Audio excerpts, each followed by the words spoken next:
The New Orleans Saints kicked off day 3 of the NFL draft with the trade so they can add some help to their offensive line. Let's talk about the pick right here on the Straight Up Saints podcast. You're listening to the Straight Up Saints podcast.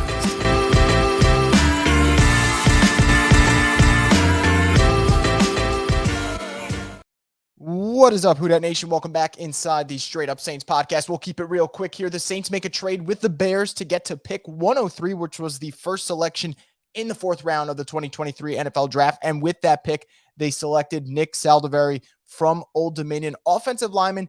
Truthfully, not a guy that I did a lot of homework on, but as soon as obviously the pick gets made, go and do a little search on him. And this is what we got right now. And this is where it makes a little bit of sense.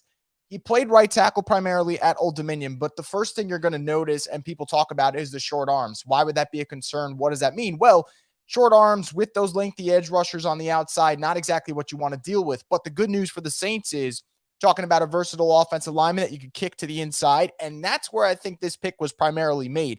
Even though he's listed at offensive tackle, I think the Saints made this pick in mind with the idea of switching him over to guard and kicking him inside and giving him a year to develop. And why does that make a lot of sense? Well, Andrus Peats will be a free agent next year, and Cesar Ruiz's 5th-year option has not yet got him picked up.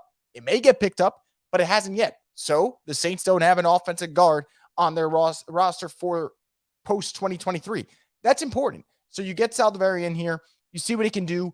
I love what I've seen so far in terms of run blocking. It seems like he's going to be one of those type of, zone blocking scheme type of guards if everything works out well.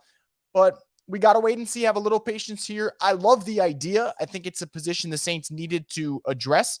I mentioned it before. I said O-line was going to be a position for day 3 that the Saints had to go after. They did it immediately. Now I say you probably are looking at wide receivers, maybe a DB, maybe a linebacker. Maybe you take a flyer on a quarterback late, whatever it may be. But I think the Saints have done a good job of answering the D-line, getting in another running back, and now adding some depth to O-line. Because who knows? Saldiveri's number may get called at some point this year. And I like the durability, 30-plus consecutive starts. Another Senior Bowl guy, I believe, for the Saints, which is something they love. But either way, one of those picks that it makes sense on paper. Now it's all about the Saints developing the kid, and we'll see if they can do that. But let me know what you guys think about the pick right here on the YouTube comment section for Boo Crew Media. As always, subscribe to the channel because we'll have more content when the Saints make their very next pick, and that won't be too long. So we'll see what other positions the Saints address. And when that happens, we'll be right here to cover it on the Straight Up Saints podcast.